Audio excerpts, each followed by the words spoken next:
बिस्मिल्लाहिर्रहमानिर्रहीम। अस्सलाम वालेकुम नाज़रीन, आप यूट्यूब चैनल देख रहे हैं। मैं इमरान खान हूँ। 3 खबरें आपको दूंगा, तीनों बहुत बड़ी खबरें हैं, लेकिन सबसे पहले और जो बड़ी खबर है वो इमरान खान साहब से मुताल्लिक है। देखिए, इमरान खान साहब इस वक्त 2 किस्म के केसेस में जेल में बंद हैं। नंबर 1 जो केस उनके ऊपर बने हुए हैं वो 9 मई के हैं। 9 मई के मुकदमात में जब उनका इद्दत वाले केस में वो बाइज्जत बरी हो गए इमरान खान साहब और उनकी अहलिया, जब वो दोनों इद्दत वाले केस में बरी हो गए तो 2 काम किए गए। एक तो उससे पहले फौरी तौर पे तोशा खाना का एक नया मुकदमा बनाया गया जिसमें इमरान खान साहब को और उनकी अहलिया दोनों को गिरफ्तारी डाल दी गई। नंबर 1। नंबर 2, इमरान खान साहब को 9 मई के 12 मुकदमात में मुलव्वस कर दिया गया और उन 12 मुकदमात में लाहौर में दहशतगर्दी की अदालत से रिमांड हासिल कर लिया गया 10 दिन का। ये जो रिमांड है इसको चैलेंज कर दिया गया हाई कोर्ट में। लाहौर हाई कोर्ट में जब ये रिमांड चैलेंज हुआ तो अब सूरत हाल बदल गई। अब इन 2 में से एक मुकदमे में लाहौर हाई कोर्ट में चैलेंज किया हुआ था पाकिस्तान तहरीक इंसाफ ने, वहां पे एक डीबी बैठी हुई थी 2 जजेस और उन्होंने फैसला करना था। और दूसरा जो केस है तोशा खाना वाला, उसको चैलेंज किया हुआ है इस्लामाबाद हाई कोर्ट में और वो वहां के चीफ जस्टिस आमिर फारूक साहब ने उसको अपने पास रखा हुआ केस को, और बड़ी देर से अपने पास रखा हुआ है। 5 मरतबा उन्होंने सुना नहीं इस केस को, आज 6ठी मरतबा थी। तो उसके अंदर डिले हो रहा है, ताखीर हो रही है, उसमें इंसाफ नहीं मिल रहा। और पाकिस्तान तहरीक इंसाफ को इस बात का आइडिया है कि ये सिर्फ जो टाइम गेन किया जा रहा है, ये इंतजार किया जा रहा है कि इमरान खान साहब पे नए मुकदमा दर्ज कर दिए जाए, जब उनमें गिरफ्तारी डल जाए तो फिर यहां से बेशक इमरान खान साहब निकल जाए। लेकिन इस वक्त जिस धागे से इमरान खान साहब को बांधा हुआ है ना, वो बहुत कमजोर है। एक झटका लगा तो वो टूट जाएगा। 2 धागों से इमरान खान साहब को बांधा हुआ था, यानी 2 हाथ बंधे हुए थे। एक तरफ 9 मई के मुकदमात में उनमें गिरफ्तारी डली हुई थी और इस तरफ जो है वो तोशा खाना वाले मुकदमे में गिरफ्तारी डली हुई थी। दोनों तरफ बड़े कमज़ोर केसेस हैं। पहले 9 मई वाले मामले को देखते हैं। 9 मई वाले मामले में लाहौर हाई कोर्ट में इमरान खान साहब के वकला ने ये कहा था कि ये जो रिमांड दिया गया है ये गलत दिया गया है इमरान खान साहब के हवाले से 12 मुकदमात में जो दहशतगर्दी की अदालत ने दिया है।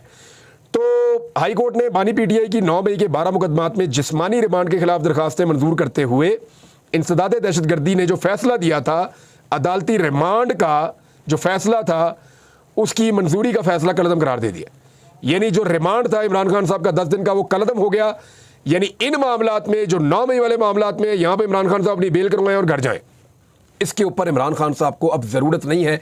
हुकूमत रिमांड नहीं ले सकती इमरान खान साहब का, रिमांड के लिए कोई वजह नहीं है। और 12 के 12 मुकदमात हैं। अब 9 मई के कोई नए मुकदमात तो दर्ज करके इमरान खान साहब को उनके अंदर फिक्स नहीं किया जा सकता ना। ज़्यादातर में वो बाइज्जत बरी हो गए हैं। यानी नवाज शरीफ पे 1-2 मुकदमे बनाने पड़ते थे, जरदारी साहब पे 1 आधा मुकदमा बनाना पड़ता था और ये लोग हैंडल हो जाते थे। इमरान खान साहब पे 200 मुकदमे, डबल सेंचुरी हो गई है, अभी तक उनको हैंडल नहीं कर पा रहा सिस्टम और मुकदमात खत्म होना शुरू हो गए हैं।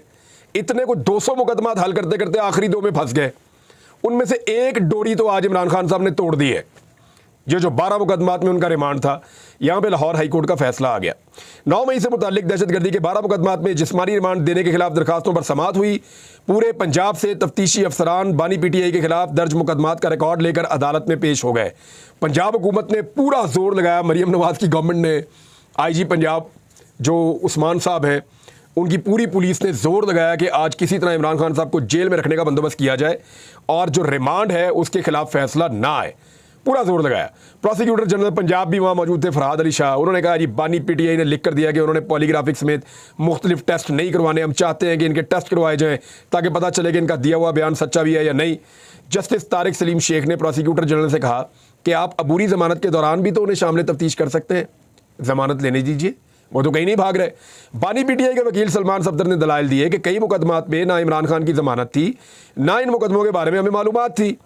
जस्टिस अनवारुल हक पन्नू ने रिमार्क्स दिए कि दरखास्त गुजार का कहना है कि जैसे एक केस में ज़मानत होती है तो नए में गिरफ्तारी डाल दी जाती है। फौजदारी कानून ये कहता है कि जैसे ही पता चले कि मुकदमा दर्ज है तो फौरी कार्रवाई होनी चाहिए। यहाँ मुलजिम जेल में था, फिर भी कार्रवाई नहीं की गई। अबूरी ज़मानत का मतलब होता है कि मुलजिम को शामिल तफ्तीश करना। क्या मुलजिम को शामिल तफ्तीश किया गया? 1 साल आप लोग कहाँ रहे? 1 साल से ये मुकदमे थे, तब गिरफ्तारी क्यों नहीं डाली? जैसे ही उनकी रिहाई की उम्मीद हुई, आपको जिस्मानी रिमांड याद आ गया। इन सवालात के जवाबात आना बहुत ज़रूरी है। जवाब होते तो आते, अब गवर्नमेंट के पास जवाब कोई नहीं था। 9 मई के बाद कब आपको ख्याल आया कि बानी पीटीआई का वॉइस मैचिंग टेस्ट और दीगर टेस्ट होने चाहिए? इतना अरसा जनाब आप सोए रहे, जजेस ने जो है काफ़ी धुलाई की पंजाब हुकूमत की, और ठीक ठाक धुलाई करने के बाद जब पंजाब हुकूमत बगले झांक रही थी, उनके पास कोई जवाब नहीं था, पुलिस के पास, प्रोसिक्यूशन के पास, तो फिर उसके बाद जो है वो इमरान खान साहब को जो रिमांड दिया गया था अदालत की जानिब से, उसको कलअदम करार दे दिया गया। लिहाजा इमरान खान साहब की एक डोरी टूट गई। जो दूसरा मामला है वो है जी इस्लामाबाद हाई कोर्ट के चीफ जस्टिस आमिर फारूक साहब के पास, और ये तोशाखाना रेफरेंस जो नया वाला है, इसमें इमरान खान साहब और उनकी अहलिया बुशरा बीबी की गिरफ्तारी के खिलाफ दरखास्त लगी हुई है इस्लामाबाद हाई कोर्ट में, और ये लगी हुई है जी बड़े लंबे अरसे से, महीने हो गए इसको लगे हुए, और सुन ही नहीं रहे। आमिर फारूक साहब लंबा करते जा रहे हैं इसको, लंबी लंबी तारीखें, फिर जी कभी बेंच नहीं बन रहा, कभी जनाब टाइम नहीं लग रहा, कभी किसी और वजह से आगे जा रहा है, तो ये आगे से आगे ही जा रहा है। बहरहाल यहाँ पे पाकिस्तान तहरीक इंसाफ के वकला ने एक दरख्वास्त कर दी, और उन्होंने ये कहा आमिर फारूक साहब को कि खुद को आप इस केस से आप अलग कर लें, क्योंकि इमरान खान साहब ने उनके खिलाफ रेफरेंस दायर कर दिया है। अब उसूल तो ये है कि इमरान खान साहब ने, क्योंकि chief justice Islamabad high court Aamir Farooq साहब के खिलाफ एक रेफरेंस सुप्रीम जुडिशल काउंसिल में दायर किया है, लिहाजा सुप्रीम जुडिशल काउंसिल में रेफरेंस दायर होने की वजह से इमरान खान साहब ने किया हुआ है, तो इमरान खान साहब का केस आमिर फारूक साहब नहीं सुन सकते, क्योंकि आमिर फारूक साहब ऑब्वियसली ये एक कन्फ्लिक्ट आ जाता है ना इंटरेस्ट का, कि इमरान खान साहब को ये लगता है कि आमिर फारूक साहब उनके खिलाफ हैं, और उन्होंने आमिर फारूक साहब के खिलाफ एक कानूनी रास्ता इख्तियार करते हुए chief justice Islamabad high court जनाब आमिर फारूक साहब के खिलाफ इमरान खान साहब ने एक रेफरेंस दायर कर दिया है। अब वो रेफरेंस में फ़ैसला इमरान खान के हक़ में आता है या चीफ जस्टिस आमिर फारूक साहब के हक़ में आता है, इसके बारे में अभी हम कुछ नहीं कह सकते, लेकिन रेफरेंस बड़ा तगड़ा है। जितना मैंने पढ़ा है या जो मैंने लोगों से बात की है, मुझे समझ आई है रेफरेंस बड़ा तगड़ा है, और मैं हैरान हो गया हूँ सिद्दीक जान की इन्फॉर्मेशन पे। मुझे आज से लगभग आप ये समझ लें कोई इलेक्शन के दिन ही थे गालिबन, या शायद उससे पहले की बात है, ये 6 माह होने वाले हैं लगभग। मुझे सिद्दीक जान ने पहले ये सारी कहानी सुनाई थी कि आमिर फारूक साहब एक ऐसी गलती कर बैठे हैं कि जिसके अंदर वो एक वक्त आएगा बहुत बुरी तरह फंस जाएंगे। तो तब उन्होंने मुझे पूरी कहानी सुनाई थी सिद्दीक जान साहब ने, कि कैसे कोई मुद्दई बना, कैसे वकला हायर किए गए, कैसे ये केस इस्लामाबाद में आया, 3 जजेस ने कैसे इसको सुनना शुरू किया, फिर कहाँ पे चीफ जस्टिस आमिर फारूक साहब ने कुछ ऐसा किया जिसकी वजह से वो एक रेफरेंस के अंदर फंस सकते हैं। और बिलाखिर हुआ भी ये कि इमरान खान साहब ने उसी मामले पे एक रेफरेंस दायर कर दिया। मैं कई दफ़ा सिद्दीक जान से पूछता था, वो कहता था वक्त आएगा तो आपको पता चलेगा, तो वक्त आ गया। तो मैं मान गया हूँ भाई, कोर्ट रिपोर्टिंग के अंदर he is one of the best. जो बहुत अच्छे लोग वहाँ पे कोर्ट रिपोर्टिंग कर रहे हैं, जिनका एनालिसिस बड़ा तगड़ा होता है, उनमें से एक सिद्दीक जान साहब हैं, और भी बहुत सारे सहाफ़ी हैं जो वहाँ पे कर रहे हैं। मैं 1 2 4 का नाम लूँगा तो रोला पड़ जाएगा। हमारे मुतीउल्लाह जान साहब हैं, वहाँ पर रिपोर्टिंग करते हैं। हमारे हसनात मलिक साहब हैं, बहुत अच्छी रिपोर्टिंग है। साकिब बशीर साहब मैं भूल ही नहीं सकता। हमारे फयाज साहब हैं, इस्लामाबाद हाई कोर्ट में रिपोर्टिंग करते हैं, बड़ी शानदार। एहसन साहब हैं, और बहुत सारे दोस्त हैं, ज्ञानी साहब हैं, तो मैं सबके नाम नहीं ले सकता। असतूर साहब हैं, वो बड़ी अच्छी रिपोर्टिंग कर रहे हैं। तो ये जो है उन्होंने ये कहा था और ये हो गया। अब मामला ये है कि इसमें उन्होंने कहा कि अब chief justice Islamabad high court अलग हो जाए जनाब इमरान खान साहब के मुकदमे से, इसलिए कि जी आप पे तो रेफरेंस भी दायर किया हुआ है। तो चीफ जस्टिस आमिर फारूक साहब ने ये इस्तदा मुस्तरद कर दी। उन्होंने कहा जी मैं ही सुनूंगा ये case. Chief justice Aamir Farooq साहब ने बानी पीटीआई और बुशरा बीबी के खिलाफ नए तोशाखाना केस में गिरफ्तारी से मुताल्लिक दरखास्तों की खुद समाअत की, और इंतज़ार पंजूता साहब ने चीफ जस्टिस आमिर फारूक साहब पे एतराज़ करते हुए मौक़िफ़ अपनाया कि आपके खिलाफ सुप्रीम जुडिशल काउंसिल में रेफरेंस दायर कर दिया गया है। उनका कहना था कि हमारी इस्तदा है कि आप इमरान खान का केस ना सुने। तो इस पर आमिर फारूक साहब ने पूछा कि आप कह रहे हैं कि मैं मुकदमे से अलग हो जाऊँ। वकील ने कहा जी हम चाहते हैं कि आप समाअत से दस्तबरदारी इख्तियार कर लें। चीफ जस्टिस ने रिमार्क्स दिए ये कोई वजह नहीं, और दरखास्त उन्होंने मुस्तरद कर दी। रिमार्क्स दिए इस तरह नया ट्रेंड शुरू हो जाएगा, ऐसे नहीं होता, पूरा तरीक़ाकार मौजूद है। इस हवाले से जस्टिस बाबर सत्तार का फ़ैसला मौजूद है। बाद अदालत ने सलमान सफदर को मेरिट पर दलाइल देने की हदायत करते हुए समाअत आइंदा हफ्ते तक मुलतवी कर दी, यानी 1 हफ्ता फिर इमरान खान साहब जेल में पड़े इस केस के अंदर। अब ये इसके ऊपर जैसे ही इमरान खान साहब को जो गिरफ्तारी है उसका फ़ैसला मुअत्तल होता है, तो इमरान खान साहब फिर आज़ाद शहरी है। उन्होंने फिर सिर्फ 9 मई के मामलात में अपनी ज़मानत करवानी है। एक हाथ छुड़ा लिया है, एक हाथ फंसा हुआ है, और फंसा हुआ कहाँ पे है? जहाँ फंसा हुआ है वहाँ पे इमरान खान साहब ने रेफरेंस दायर कर दिया है। ये है जी इस वक्त कानूनी पोजीशन इमरान खान साहब की। इसके अलावा इमरान खान साहब ने एक और दरख्वास्त की है, और ये बहुत इंपॉर्टेंट है। 2 चीज़ें इमरान खान साहब ने की है। एक तो मैंने आपको पहले बता दिया था कि इमरान खान साहब ये करने जा रहे हैं और बिलाकर उन्होंने ये कर दिया है। जो जजेस कमेटी है सुप्रीम कोर्ट ऑफ पाकिस्तान की, उसमें इमरान खान साहब ने कहा कि जी जस्टिस काजी फ़ायद ईसा साहब को मेरे केसेस से दूर रखें जी। उन्होंने कहा मेरे ख़ानदान और पीटीआई से मुतालिक कोई मुकदमा ना सुने चीफ जस्टिस काजी फ़ायद ईसा, ये इमरान खान साहब ने कहा। 3 रुकनी जजेस कमेटी में पीटीआई और सुन्नी इत्तेहाद कौंसिल के मुकदमात के बेंचेस में काजी फ़ायद ईसा साहब को शामिल ना किया जाए। और ये कहा गया 2019 में कानूनी माहिरीन के मशवरे पर काजी फ़ायद ईसा के खिलाफ सदारती रेफरेंस भेजने की सिफारिश की। मेरी आइनी जिम्मेदारी को मुअज़्ज़िज़ चीफ जस्टिस काजी फ़ायद ईसा की एहलिया ने ज़ाती हमला तस्वुर किया। गलत तासुर की बिना पर सरीना ईसा ने मेरे खिलाफ अवाम में जहर उगला। दरख्वास्त में बताया गया कि चीफ जस्टिस काजी फ़ायद ईसा ने अपनी एहलिया के इक़दामात से इत्तफ़ाक़ किया और दरख्वास्त गुजार समझता था कि चीफ जस्टिस का ओहदा संभालने के बाद काजी फ़ायद ईसा माजी को भुला देंगे। ताहम चीफ जस्टिस के कंडक्ट से बिल्कुल वाज़ेह है कि ऐसा नहीं हुआ। दरख्वास्त में मज़ीद मौक़िफ़ अपनाया गया कि जस्टिस काजी फ़ायद ईसा की बेंच में मौजूदगी से आइन और कानून के मुताबिक इंसाफ मिलने की उन्हें उम्मीद नहीं है। एक तो ये इनकी दरख्वास्त है इमरान खान साहब की। दूसरी एक और बड़ी इंपॉर्टेंट दरख्वास्त है। थोड़े दिन पहले मैंने एक वीलॉग किया था, मैंने उसमें आपको बताया था कि मुमकिन है कि इमरान खान साहब को जब यहाँ से उनके मामला हल हो रहे हों और जिस वक्त इमरान खान साहब तोशा खाना में भी निकल जाएँ, बाकी केसेस में भी निकल जाएँ, 9 मई की भी अब सिर्फ ज़मानत करवानी है इमरान खान साहब को, ज़्यादातर केसों में उनकी ज़मानत हुई है। जब ये सारी सूरत हाल बन गई तो ऐसे में मैंने आपसे पहले कहा था कि मुमकिन है कि इमरान खान साहब को मिलिट्री कस्टडी में दे दिया जाए। हालांकि इसका रिएक्शन बड़ा खौफनाक आएगा। मेरे ख्याल में ये कोई अक्लमंदी वाला काम नहीं होगा, लेकिन पाकिस्तान में पहले जो काम हो रहे हैं वो कौन से अक्लमंदी वाले हैं, लिहाजा इसका खदशा मौजूद था।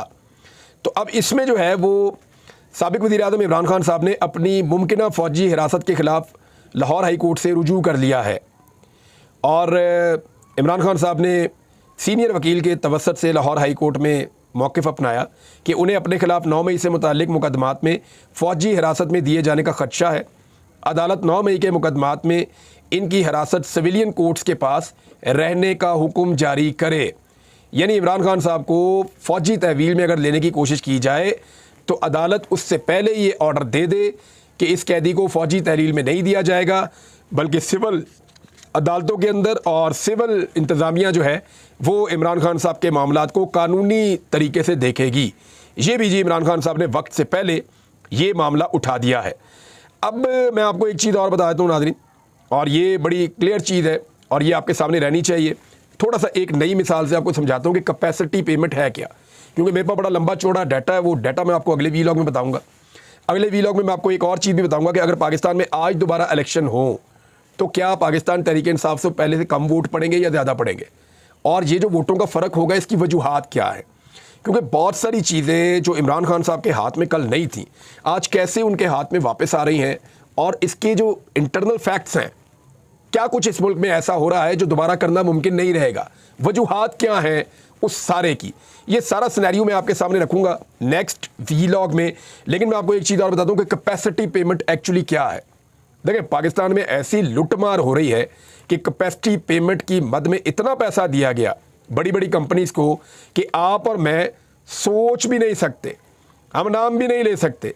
मिसाल के तौर पे ये जो बड़े बड़े IPPs हैं जिन्होंने पाकिस्तानियों की जेबों के ऊपर डाके डाले हैं, इन्होंने कितने कितने पैसे लिए हैं, मैं आपको सिर्फ चंद की मिसाल देता हूँ।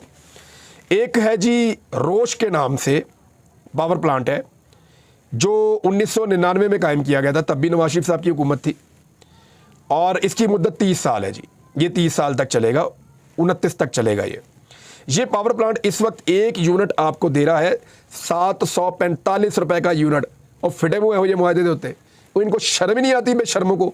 745 रुपए का एक यूनिट इस हिसाब से ये बिजली दे रहा है, और इसको भी हम पैसे दे रहे हैं। दूसरा जो पावर प्लांट है वो चाइना पावर हब है जो 350 रुपए का यूनिट दे रहा है, 350 रुपए का यूनिट। अगला आप पावर प्लांट लें, ये पोर्ट कासिम में, पोर्ट कासिम इलेक्ट्रिक है, 177 रुपए का यूनिट बनाकर दे रहा है।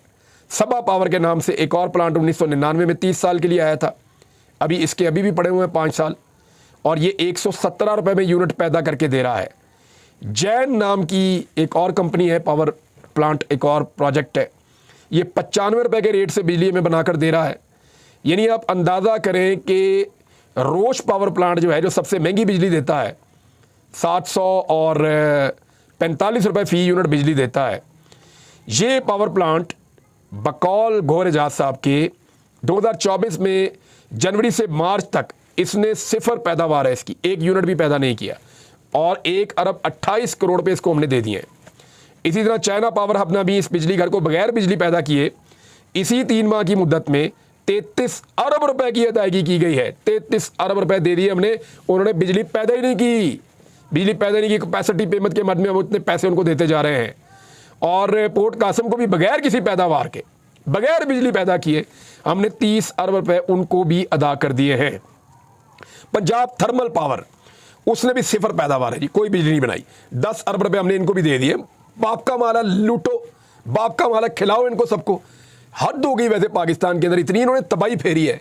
ये बड़ी बड़ी कंपनियां बना दी गई, इनके अंदर जो है वो बंदे बैठ गए अपने, इनके अपने फ्रंटमैन हैं, पता नहीं इनको कमीशन मिलते हैं। और भाई वो कोई चीज़ ही नहीं है आपको दे रहे, आप उनको अरबों रुपया तो नहीं जा रहे, दे ही जा रहे हैं उनको कौम की जेब से निकाल के। और गरीब लोग बेचारे खुदकुशियाँ कर रहे हैं। तुम या तो अपने लिए लैंड क्रूजर खरीद लो, तो या आवाम की जेब पे डाका डाल दो और ये पैसा सारा जो है वो इन कंपनीज की जेब में डाल दो। जिन्होंने ये मुआहदे किए ना, नवाज शरीफ और आसिफ अली जरदारी ने ज़्यादा किए और परवेज़ मुशर्रफ के दौर में भी हुए। इन सब के ऊपर तो जो है गद्दारी के मुकदमे बनने चाहिए। कौमी सलामती को असल खतरा इन चीज़ों से है जिनकी वजह से हम आज इतने मकरूज हैं। पाकिस्तान का सबसे बड़ा इशू इस वक्त एनर्जी के ऊपर जो हम देते हैं IPPs को, कैपेसिटी पेमेंट्स, वो है। और इसी तरह जामशरो पावर जो है बगैर बिजली पैदा किए 93 करोड़ रुपया वो हमसे लेकर चला गया। और ये सारे अप टू सोन, ये बहुत सारे हैं जनाब, ये ऐसे ही लेते जा रहे हैं। लेकिन मैं एक चीज़ आपको बताऊं, कैपेसिटी पेमेंट को समझें। और समझाने के लिए ना मुझे ज़रा 1 सेकंड दे, मैं एक चीज़ मंगवा लूँ। ये शॉपिंग बैग बढ़ाना था मुझे, ले आओ। ये वही दे दें। ये नाज़रीन मेरे हाथ में एक शॉपिंग बैग है, ठीक है। ये 1139 का पता नहीं कहाँ से आया था, कुर्बानी की खालों वाला। तो ये जनाब एक शॉपिंग बैग है, यहाँ पड़ा हुआ था। तो इस शॉपिंग बैग में आप फ़र्ज़ करें 20 किलो सामान डाल सकते हैं। यानी आप इस शॉपिंग बैग में 20 किलो आटा डाल सकते हैं। आप दुकान पे गए, आपने दुकानदार से कहा जी इस शॉपिंग बैग में 2 किलो आटा डाल दें या 4 किलो आटा डाल दें। उसने इसके अंदर 4 किलो आटा डाल दिया। अभी इसमें 16 किलो आटे की मजीद जगह मौजूद है। तो दुकानदार आपको कहेगा जी 20 किलो आटे के पैसे दे दें। आप कहेंगे जी क्यों 20 किलो आटे के पैसे क्यों दे दूँ मैं? फ़र्ज़ करें 100 रुपये किलो आटा है, वो आपसे 2000 रुपये मांगेगा। आप कहेंगे जी मैंने तो इस शॉपिंग बैग के अंदर जो है वो सिर्फ 4 किलो आटा लिया है। वो कहेगा नहीं जी नहीं, ये जो है ना इसके अंदर आपने बेशक 4 किलो आटा लिया है लेकिन इसके अंदर 16 किलो आटे की कैपेसिटी है। तो कैपेसिटी पेमेंट आपसे मैंने लेनी है, आप 2000 रुपये देंगे 4 किलो आटे का। ये हुआ जी पाकिस्तान के साथ और इन बेशर्मों ने किया है। मैं रोज़ाना नई नई मिसालों से समझाऊंगा जब तक ये बात नहीं आएंगे और जब तक इनको सज़ा नहीं होगी। अब ये इसका हल इनके पास एक ही है, दोबारा उठाएं, मुझे गायब करें, मेरे ऊपर जो है टॉर्चर करें, जुल्म करें, ज़्यादती करें। ये बोलना गुनाह है और ये बताना गुनाह है। मुल्क को लूटना गुनाह नहीं है, शर्म आनी चाहिए। अब तक के लिए इतने, अपना ख्याल रखिएगा, अपने चैनल का भी नाज़रीन। अल्लाह हाफ़िज़।